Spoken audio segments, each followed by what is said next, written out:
Great to see everybody online here. Looking forward to today's session.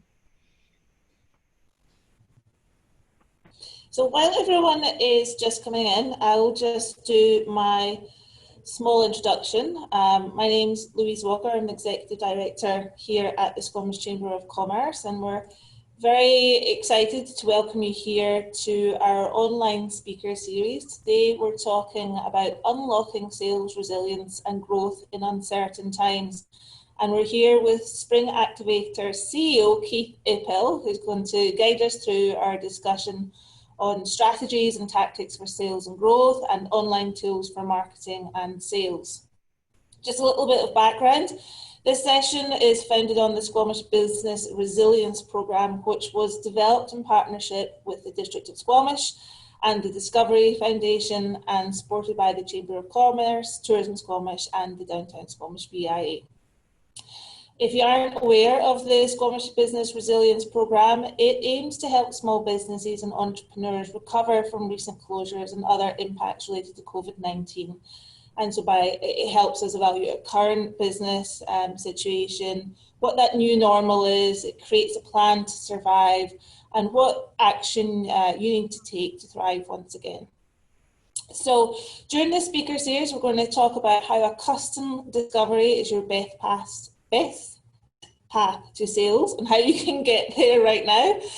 Talk about solutions for selling as a path to short-term revenue growth and the top 3 things to do in marketing to impact sales now. So as I mentioned, we're joined here by Keith Ippel, who is the CEO of Spring Activator. And Keith has over 25 years in experience as a leader in technology and impact businesses. He's accelerated the growth of small and large companies and raised over $30 million in angel investment and venture capital. So I'm going to pass over to Keith. I'll let him introduce whether he wants questions throughout the session or sessions at the end. If you haven't been on this before, there is a chat function, so it's right at the very bottom. And if you click on the chat function, you can put in questions and they'll come up on the side for us to answer. And so I'm going to pass over to Keith. Thank you.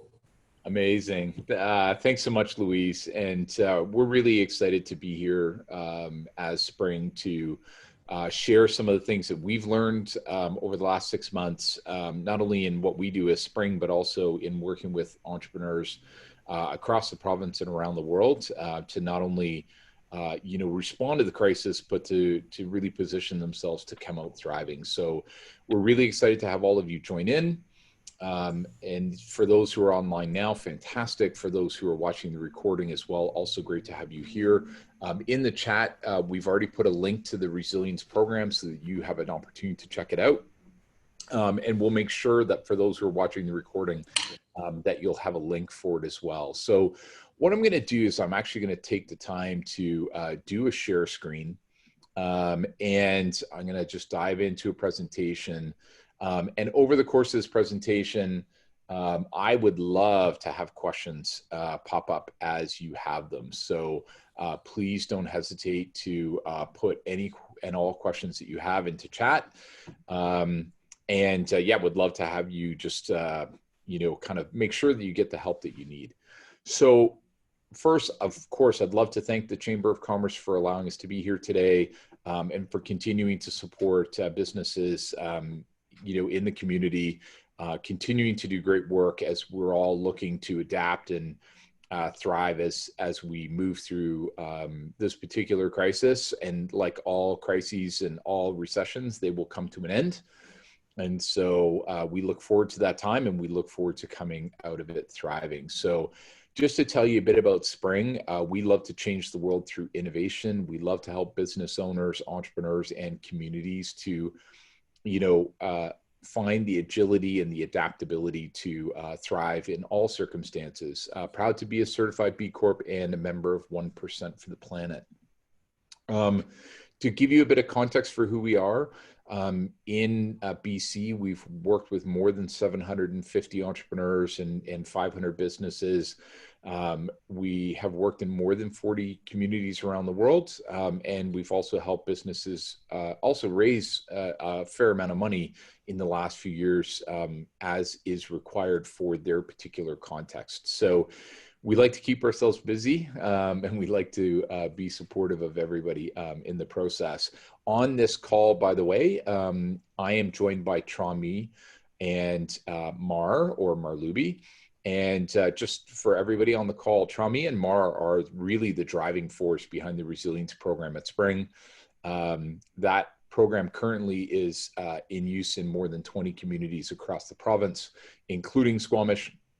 And as you can see here, we also are active in communities all over the world. And so our goal is to bring that kind of collective wisdom and experience to help everybody through the process.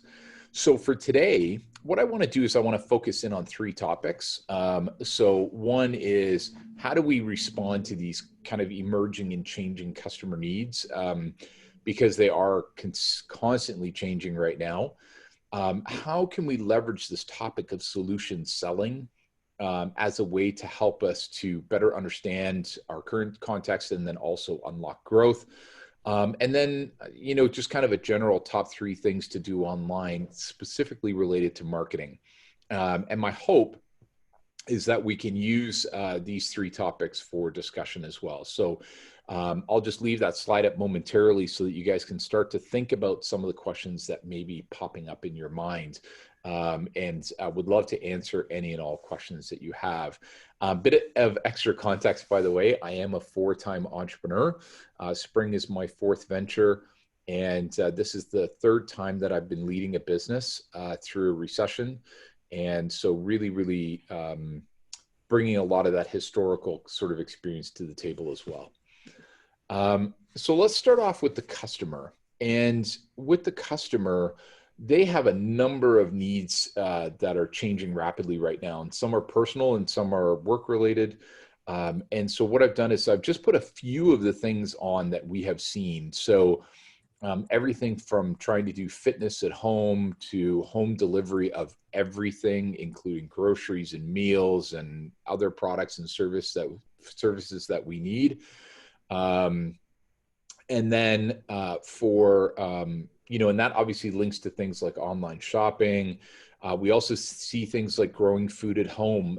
There's a great BC-based company called Ava Smart Garden that helps with that process. Definitely seeing this transformation, doing more digital banking and online activity. And travel is an interesting one, right? At the beginning of the summer, there was no travel happening. And then by the end of the summer, there was a phenomenal amount of domestic tourism happening. And so how will that change now the kids are going back to school, right? So there's a lot of things going on. And so the question for us is, how do we know which one of these or others are actually relevant to our customers, right? Like that's really, I think, the important question from my perspective. And so the important part for us is to figure out if our customer's journey has changed, right? And so in this particular process, we ask the questions, why are your customers using your solution, whether it's a product or service? And does it still solve the problem or not? And I think that that's a really important question because things are evolving in small and large ways, and we want to make sure that we understand that.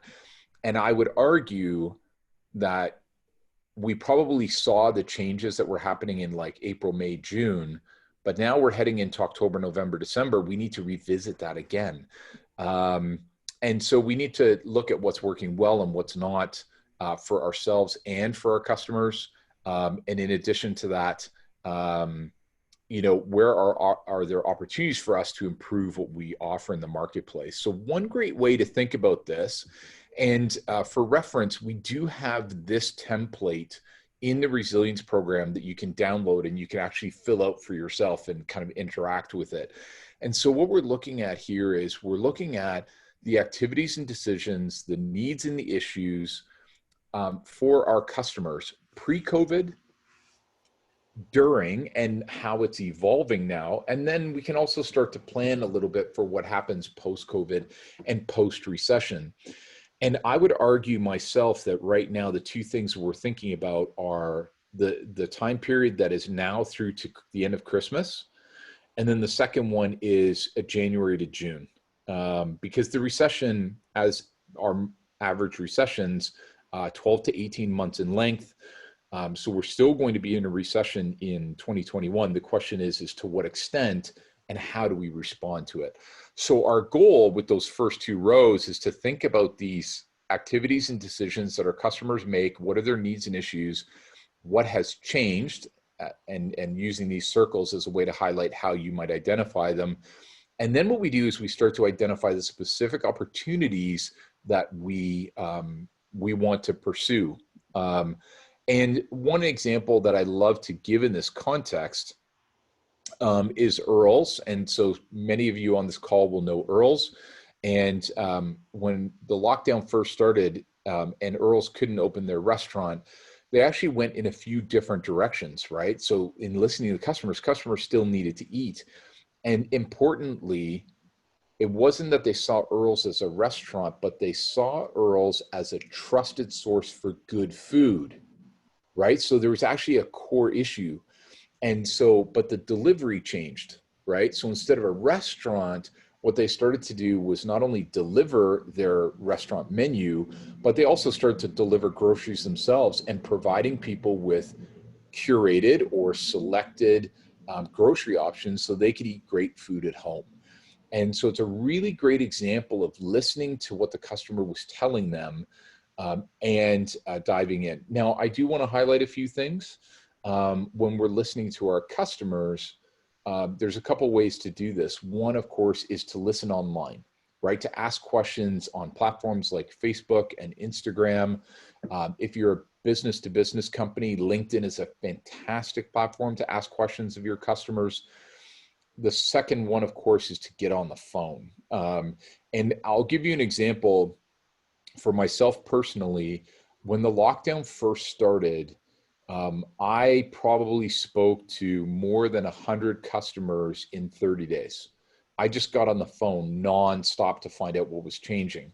Now, I will also tell you that starting last Monday, I started to repeat the process. So post Labor Day, so what's new, what's changed, how can we help, right? And starting to dig into that as well. So a bit of inspiration on this case study, and then also just that real motivation. My encouragement to you, if you want to set a goal, is in the next 30 days to try and talk to at least 35 customers or prospects. Because with 35 people or companies, you'll really see the patterns start to emerge in what it is that they need and how you may or may not need to adapt what you do. So that really ties beautifully into the second topic that we have, which is solution selling. Before I get into solution selling, I'll just check to see if anybody has any questions on customers and customer discovery, and then we can proceed from there. So what I'll do is I'll start with the first question that I have in chat. That first question is best practice for customer interviews to get real or useful information. And that's such a fantastic question. When we do customer interviews, we want to ask the same set of questions every single time. And so the important part is by asking the exact same set of questions every time, we can then identify the patterns in the information. And one of the most important ways to gather that information is to ask demographic questions at the same time. And so what do I mean by that? What I mean is that if you are a business to consumer company, the questions that you will ask will include things like age range, income range. Please don't ask anybody their actual age or their actual income, but ask age range, income range, where do they live, ask them what their education level is. Get some grounded demographic information that helps you to further see the patterns. So for example, maybe it's families who like had a bigger change than single people, or maybe people who are under the age of 30 versus over the age of 30, right? So these are some of the key questions. If you are selling business to business, that demographic data shifts, but you're still asking demographic questions. So job title and role, where is their head office located? How big is their company in employee size and or revenue range? These are some of the questions that we would want to ask. What industry are they in? We should know ourselves, but it's always good to clarify if we need to. And we use that information to ground kind of our customer discovery questions into patterns. And so that's a really important point. And just remember that once you start asking questions about needs and wants and solutions, ask open-ended questions. So don't say, do you have this problem? Because if they say yes or no, it really tells you nothing. What you need to say is, I believe people in your demographic or people like you are facing this challenge. How do you respond? So ask it as an open-ended question and get them talking. And they say, well, yeah, I sort of have that problem, but it's not really a big deal because my bigger issue is over here. Well, that tells us a lot, right? So that's a really important piece. So that's a great question. Thank you for asking. I hope that helps. We do, in the resilience program, have a very specific section on customer interviews. And so you can dig in on that.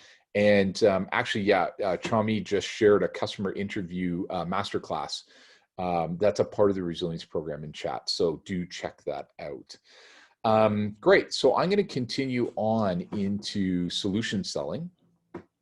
And this is the second of the three topics that we wanted to dig into. And in many respects, I think it's probably the biggest one. So we'll probably spend about 15 or 20 minutes in total in this topic. And the most important part here is that, the world has changed for everyone, right? Like how we do school, life, family, work, where we do it, everything has changed.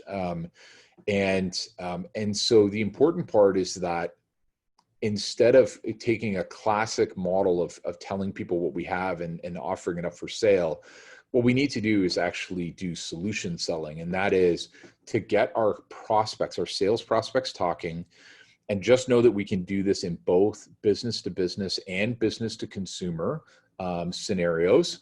But what we need to do is we need to get them talking about what their biggest needs and priorities and timing is, right? So do they need to solve this now, or are they going to solve it later?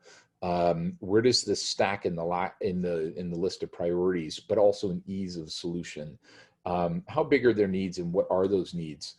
And by having this kind of solution selling conversation, we can then respond in with what we have to respond to any of those specific needs.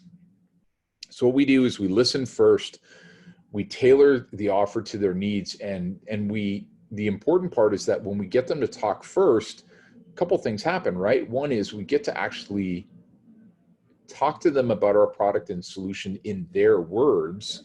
And in addition to that, we have an opportunity to really, kind of dig in on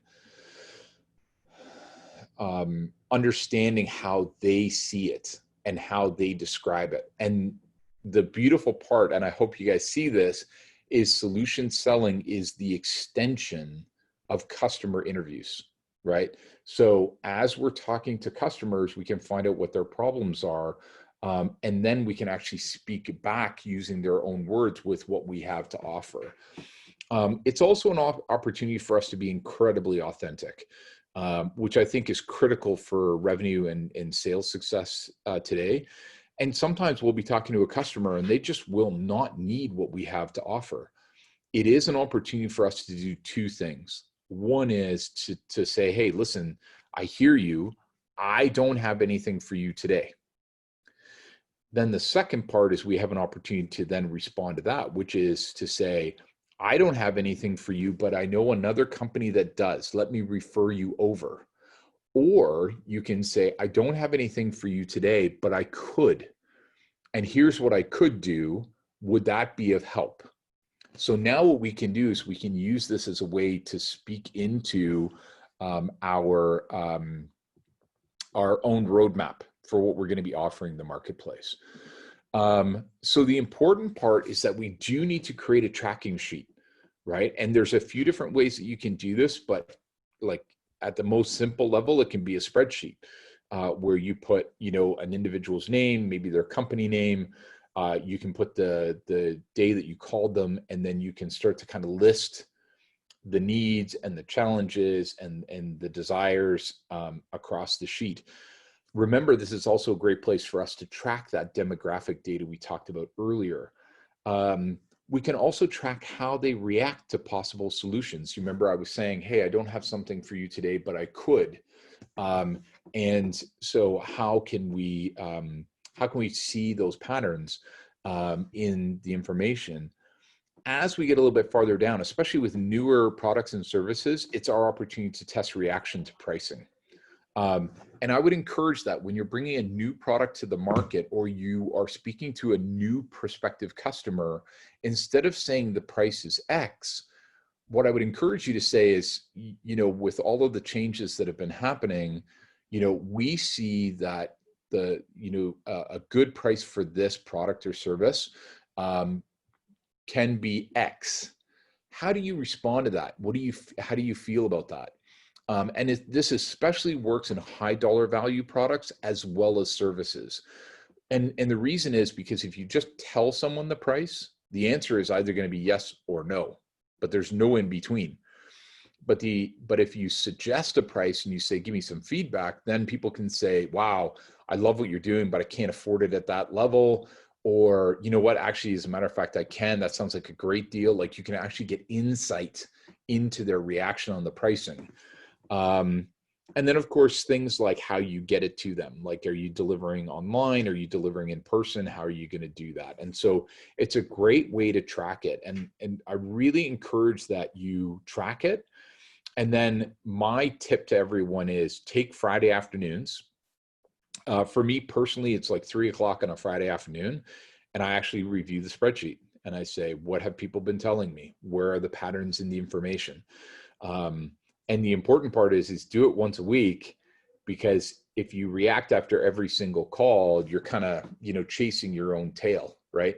But when you look at the end of a week, then you can start to see the patterns. And that's the really critical piece, right? So are there any changes required in your product? Are there any changes required to your marketing or sales, right? Like, do you need to change your messaging? Do you need to change how you describe it? And of course, because you're talking to customers, you get an opportunity to update your sales scripts and also update your sales approach. And so I think these are great opportunities for you to dig into that. So I do want to share some specific ideas, and then what we can do is we can also move towards some specific questions that you may have. So if you are running a product-based business right now, definitely consider how you can offer a pilot or a proof of concept that will be an easier way for a consumer to dig in, or a business to dig in and try your product. Right now, of course, in the midst of a recession, people are more risk averse, right? They're more conservative. And because they're more risk averse, giving them some lower priced option or a less committed approach to engaging with you is really critical. Offering a separate lower priced product line is a fantastic way of doing that as well. And you just, as you think about that, notice how I said a separate lower price line. You don't want to just drop the price of your product, right? Because I think we always want to ensure there's fair exchange of value, but there might be a slightly different, smaller, less featured version of what we have to offer that we can offer at a more reasonable price. And the other key piece on products is find ways to collaborate. And so what I mean by collaboration here is, can you collaborate with a supply chain or a distribution channel to get it to customers in new ways? Can you collaborate with another product company to do product bundles or co-branding? And co-branding is one of the is one of the best ways for businesses to offer new options into the marketplace that increase value, because you're combining one product with another and bringing those two together for phenomenal impact. And so I do think that's a great way to bring some more product activity and to listen for that in the solution selling. So I think that from my perspective, is a great way to do it. On the services side, a couple of things. Definitely selling services online changes significantly. And one of the more important things to do is to put yourself out there and offer some free value. And so that free value is that proof of concept for services. This could be small workshops. It could be small webinars. The benefit that you have as well is that you can also offer very low priced workshops and webinars. So one example of this is that Forum for Women Entrepreneurs actually just launched a support series for female founders. And I believe it's called Money Matters. And it's a small workshop series. I believe the price point is $299. It's obviously being delivered online, and it's a great way for them to provide some intermediate level value to female founders across the province and support them through these times. But it's a great example of how they've taken their service online. They've come up with a lower priced offering so that they can support female founders and be paid fair exchange of value. Advisory services, finding other ways to bundle your inherent value, I think is really important. One thing that I would encourage for everyone who is doing a service-based business on this session is that online content really is viewed by consumers and by businesses almost as commodity. There's so much content online right now. It's incredibly difficult to really sift through it all. So one important thing to think about is people are not wanting to pay you because of your content. They're wanting to pay you because of your wisdom and experience and expertise in the topic. So things like advisory services and other ways for them to gain access to your wisdom, right, is a really key piece. Think about content as experience, and think about your services as wisdom, and the distinction between the two, I think, will really help you to find ways to monetize what you do, and again, find ways to collaborate with other service providers. I have definitely seen that. One such example, of course, is Spring partnering with the Chamber in this particular context to bring value to you, the business owners and entrepreneurs of Squamish. Other examples that I have seen is I've seen two leadership coaches come together because they each have complementary skill sets, and now they're actually doing joint sessions as a way to provide new services and new value to the marketplace. So I'm just going to pause right there because there's been a couple of questions that have come in, one from our Luby and one from Louise. So one of the questions is, how do we manage the cash flow projection during this transition time, and are there any funding strategies? And that's a really important question. In the resilience program, we actually have a section on building and or modifying your cash flow projection. And the important part always with managing cash flow is, first, we just want to know our expenses, right? Like, what's the reality of what we're spending? And then in the cash flow projection on revenue, we have our core existing products and services. And then what we want to do is we want to start to think about what is going to come from the new. And as we're doing this solution selling and customer interviews, they will start to become clear, and we can start to make those projections. Personally, my recommendation to everybody is to do a cash flow projection for a maximum of 1 year out. And I would really hone in on 90 days and 180 days. So really, the next 3 to 6 months, what do I think my cash flow is going to be? What is my revenue going to be? And then use, a monthly review to see what you're learning, because now it's, brave new world, and we really want to learn about that. Under funding strategy, my encouragement to everybody is, I think at some point in time, the Canadian government has tried, in their best way possible to be supportive of entrepreneurs and businesses. Some of the efforts that they have done have been great. But all good things come to an end when it comes to government funding. And so my encouragement to you is on funding strategy, always, always, always start with revenue. How can you earn money in this time? Because that's the only thing that really you can control your destiny on. In addition to that, there are alternative sources aside from what has been, let's call it crisis response funding from the government. So there are a set of grant vehicles, and one place that I would encourage all businesses to take a look at is NRC Concierge. I would definitely take a look at BDC.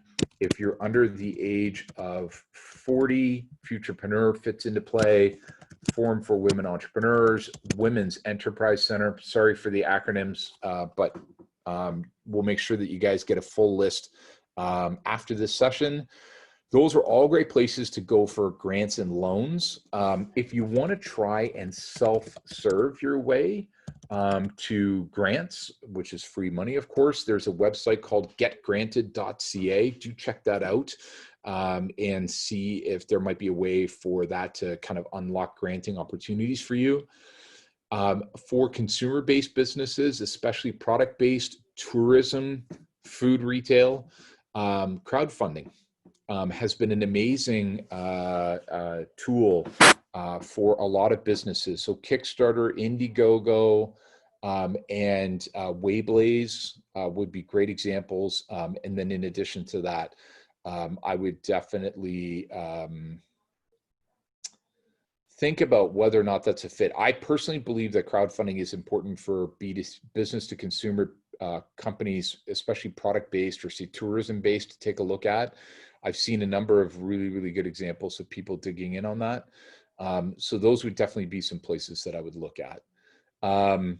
Now, Louise asked a question. And by the way, everybody, Trami did pop in one of the resilience master classes called 7 Ways to Fund Your Business. So do check that out as well.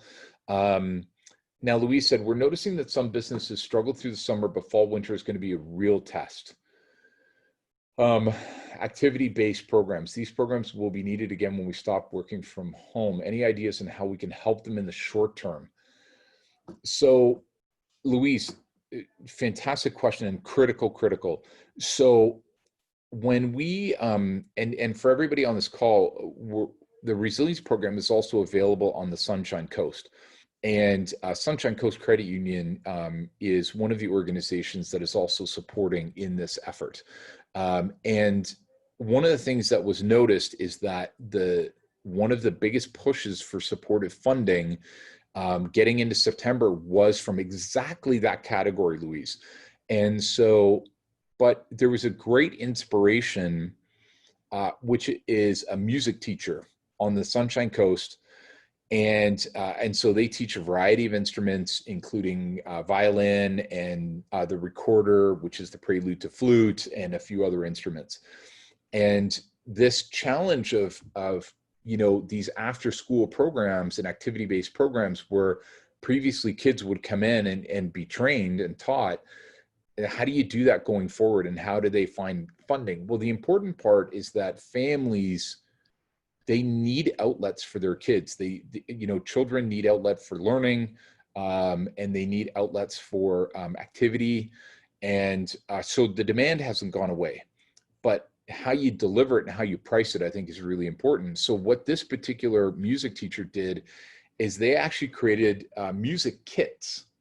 So these music kits include instruments, and it includes music sheets and activity books, and a few other odds and ends. And so the way that it works is those kits are cleaned and sterilized. And then what they do is they make them available for the parents to pick them up. and then the lessons are done online. So the benefit is that the lessons are still happening. They're happening online.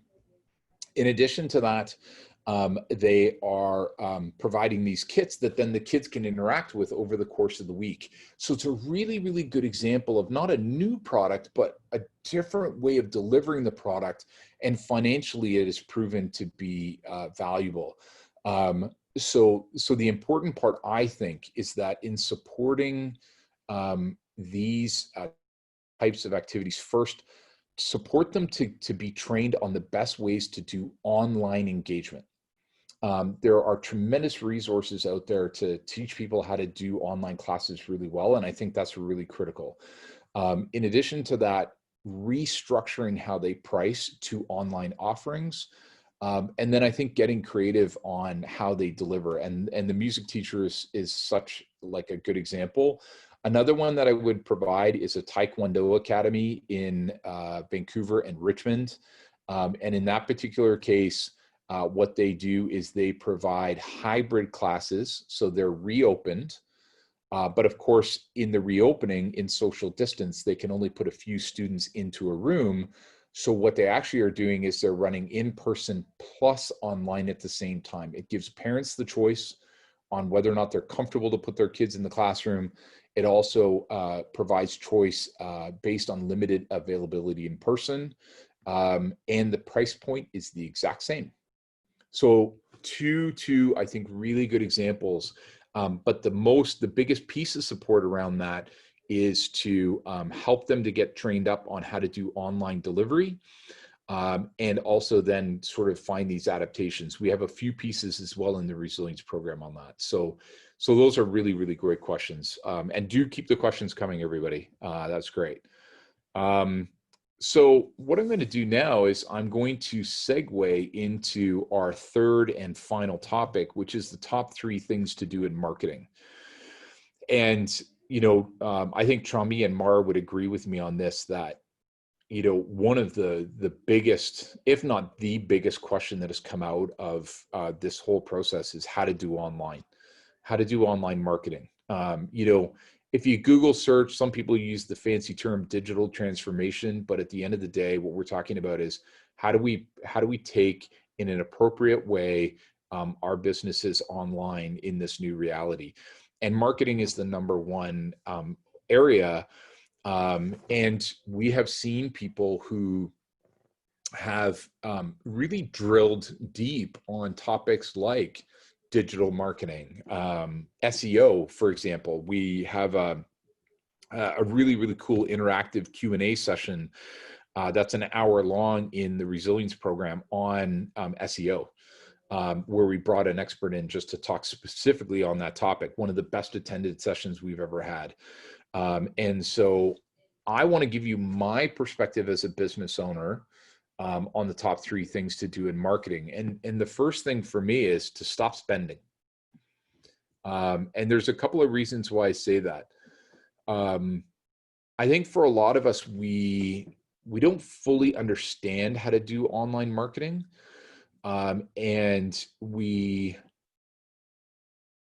and I think in many respects, we kind of hope that we can spend our way out of the problem. And the benefit of online marketing is that we can actually start really small from a budget perspective, but the risk is you can end up spending a lot of money. I have seen businesses go from $0 to $3,000 a month in digital ad spend without really knowing what it was telling them.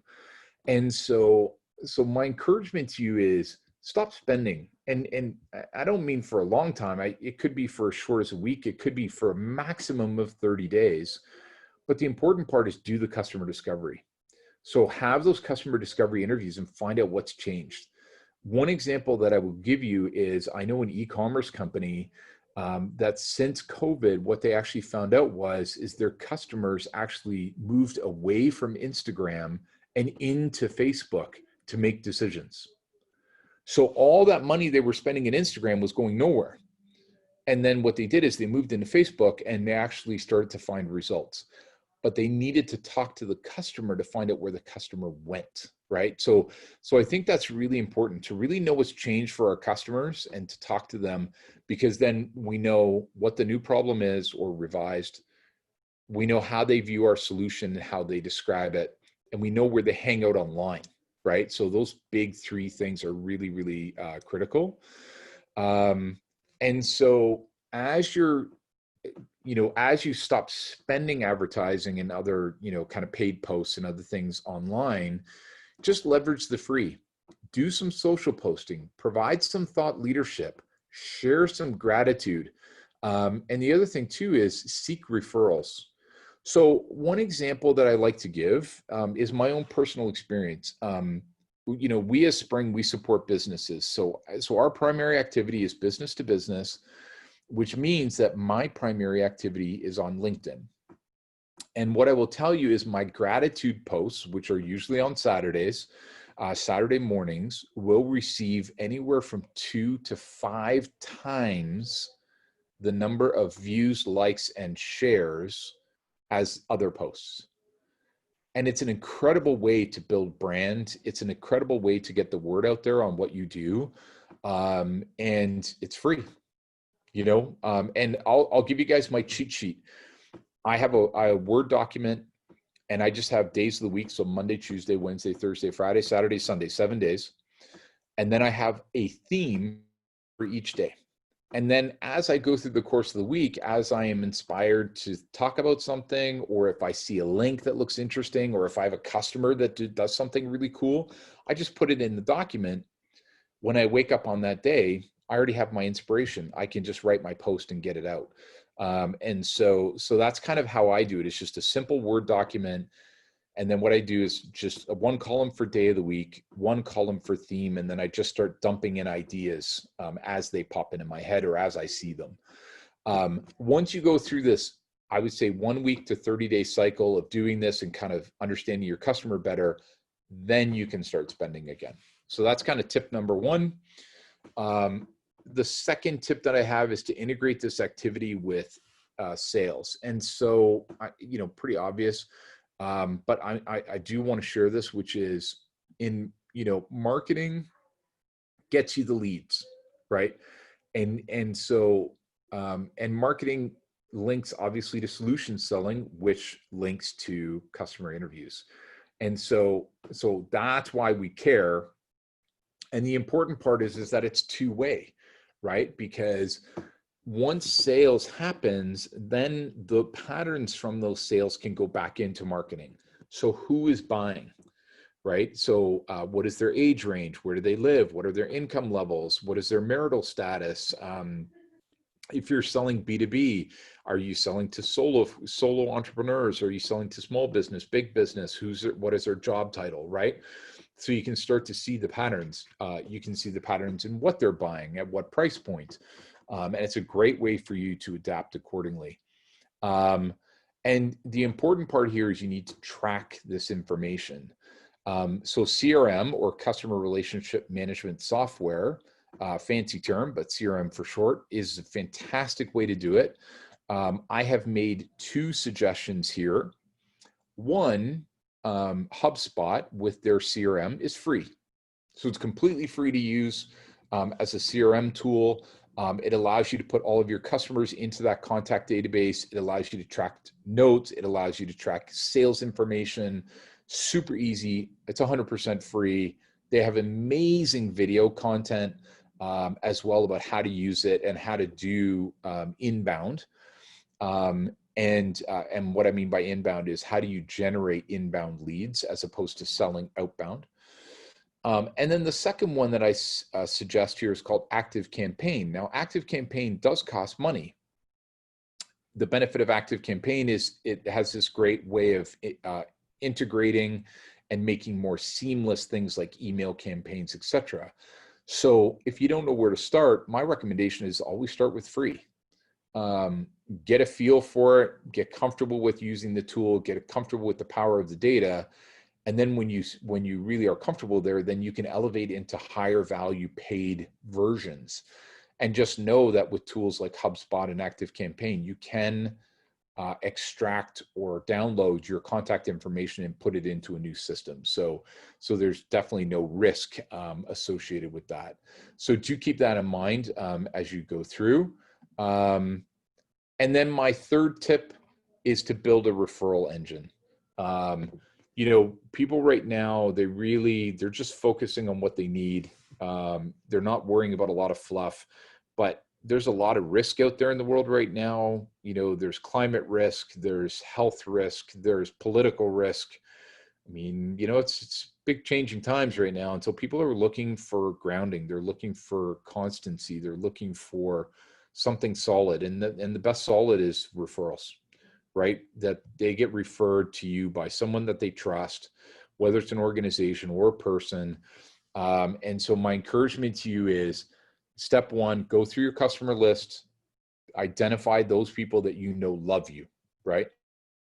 Then go to them and say, are you willing to give me a testimonial or a case study? And just to be clear, the difference is a testimonial says, wow, I bought Keith's product and it was awesome. Or a case study is, my name is, here was the problem that I was facing. I started looking for solutions. I found the best solution to be Keith's solution for these and these reasons. I tried it. Here's the outcome. Here's the results. Therefore, I recommend Keith and his company. And so that's the difference, is that a case study is more complete. It's more comprehensive. And it tends to be used by business to business companies. Remember that in this world, video is critical. So if you can get people to give video testimonials, that would be amazing. One tool that you can use for video testimonials is a product that is called StoryTap. And it's an amazing video testimonial tool. I believe it is paid. I don't know if they have a free option, but you can check it out. But it's a great way to gather video testimonials that really increase your referral value. Remember, always ask people to give you reviews in Google, reviews in Facebook, TripAdvisor, wherever is relevant for your client. But always ask. If people say, hey, that was great, you say, thanks, can I get you to give me a review? Like, always. If you are a service-based business, asking people to give you LinkedIn recommendations, also a fantastic way to do it.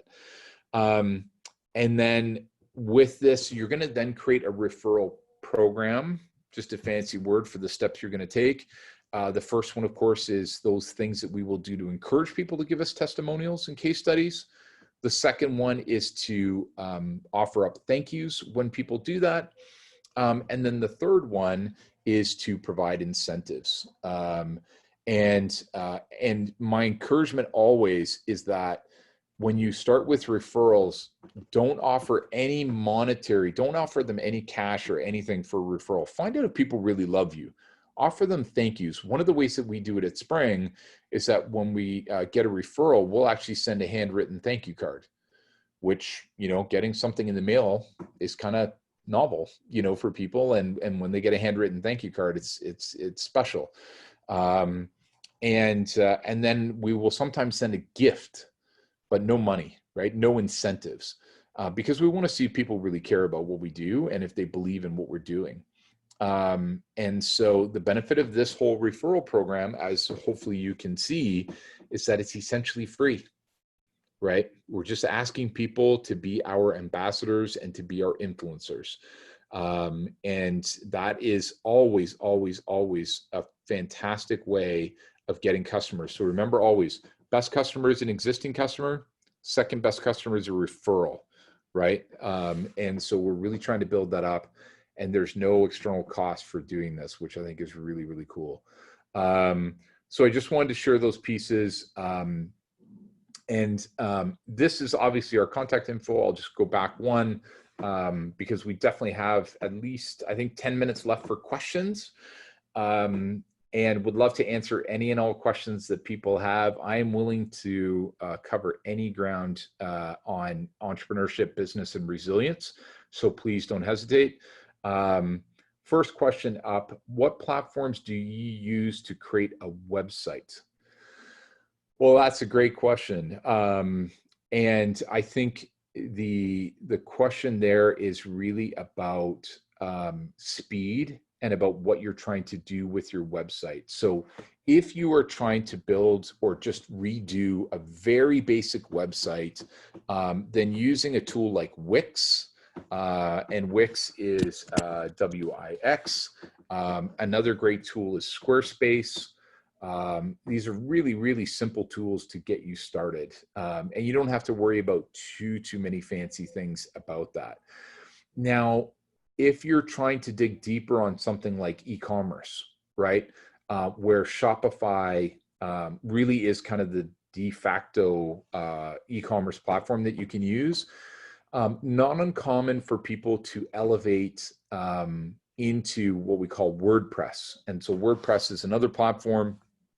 Yeah, it's a more involved tool, but it really allows you to take full advantage of tools like, on-site, like on website e-commerce, on website testimonials and referrals and reviews, allows you to do sort of a more complete website. So Wix, Squarespace to get you started, something like WordPress when you're a little bit more advanced. Those would definitely be a couple that I think about. Yeah, I hope that helps. Great. Other questions that people may have related to growing revenue or resilience. Yeah, and so another question's come up. And that question, going back to the new normal, do you have a crystal ball? What behaviors do you think are here for good? What behaviors will return back to 2019? Wow, yeah, if only I had a crystal ball. I definitely do have some very strong predictions. So first is that this recession is going to hit everybody in a minimum of 3 waves. So the first wave, of course, was COVID itself, a pandemic induced recession. Second wave is right now. So for those who made it through the summer, and now we're kind of assessing and saying, how do I get to the holiday season and beyond? And then I think the third wave will be in Jan, Feb. For all of us who get through the holiday season, and then we look out into 2021 and we're like, okay, and now what? And so I think that is a given. And so I think within the bounds of that, the most important thing, or crystal ball gazing, that I would say is, I think the most important need for entrepreneurs is actually not going to be tools and technologies. Those are tools in a toolbox. Like we're going from we were all toolbox towns in the past, and we are all going to be toolbox towns in 2021. We're just swapping the tools out from hammers and wrenches to, websites and e-com and digital marketing. But those are tools in a toolbox. I think the greatest need in the next 12 months will be mentorship, peer sharing, and ability to ask questions and get help quickly.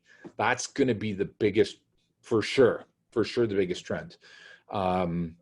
Optimism can carry us so far, and then we're just going to need some help. What behaviors do I think are here for good? I think there's something, if you guys haven't heard of it before, it's called the Build Back Better movement. So hashtag Build Back Better.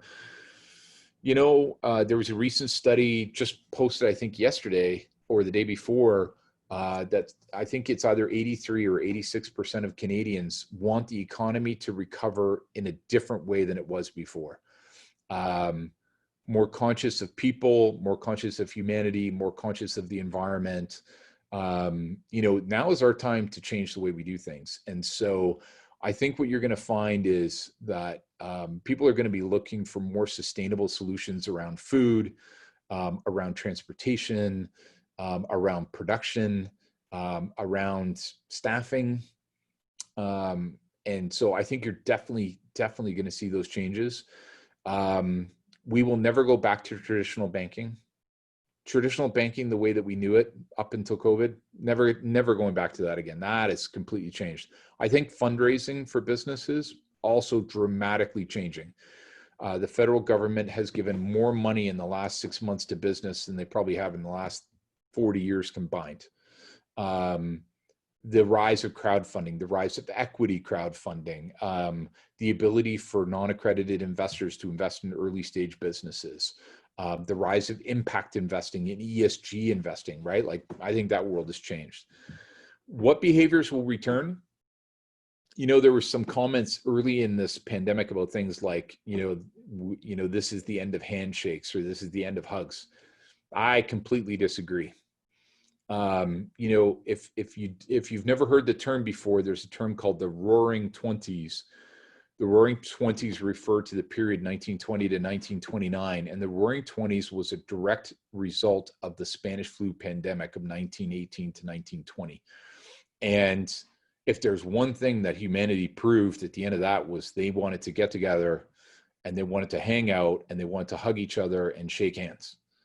And so I think we will see an incredibly heightened amount of social activity once COVID passes.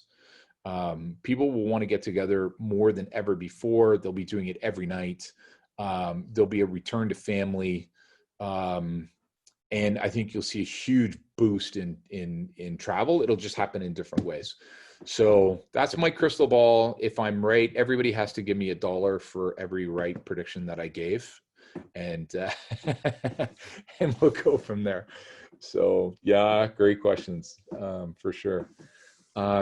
Any final questions that we have? We got about 6 minutes left. Just I'm happy to take a last question or any other rapid fire questions. And maybe while we're doing that, I'm actually going to let me see here. I'm going to see if I can do a share screen.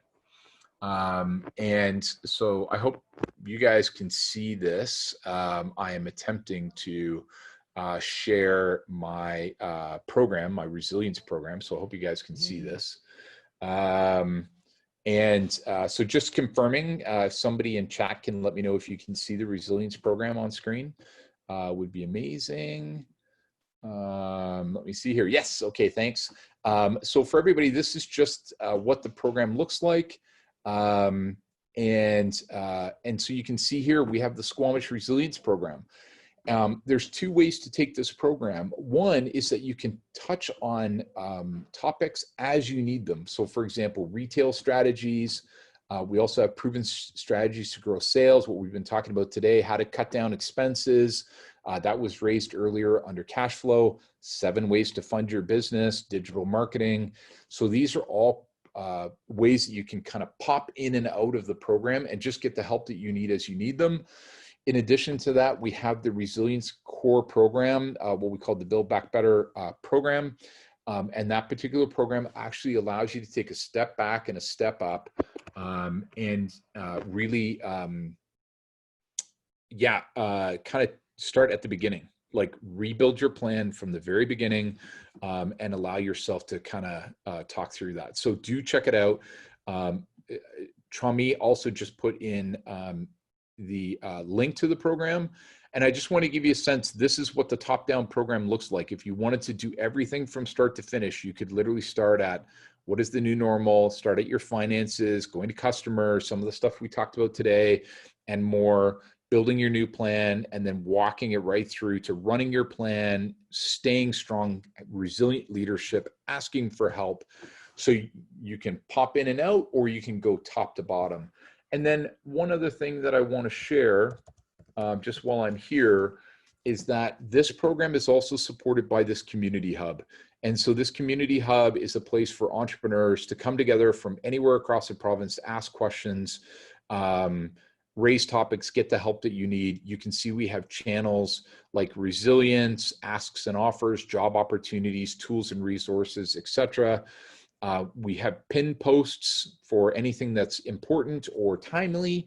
And then you can see here, we also have people posting up individually, like Ian Jackson, who's both an entrepreneur and investor. And you get a chance to meet a bunch of folks. We have just about 200 people in the community program platform already. So it's a great community that's province-wide, that can really help you to come out of this process thriving. So what I'm going to do is I'm going to stop my screen share now. And Louise, I'd love to hand it back to you so we can move to a wrap. Thank you, Keith. That was really insightful. I'm very much looking forward to the roaring 2020s, which will back out there, but not quite yet.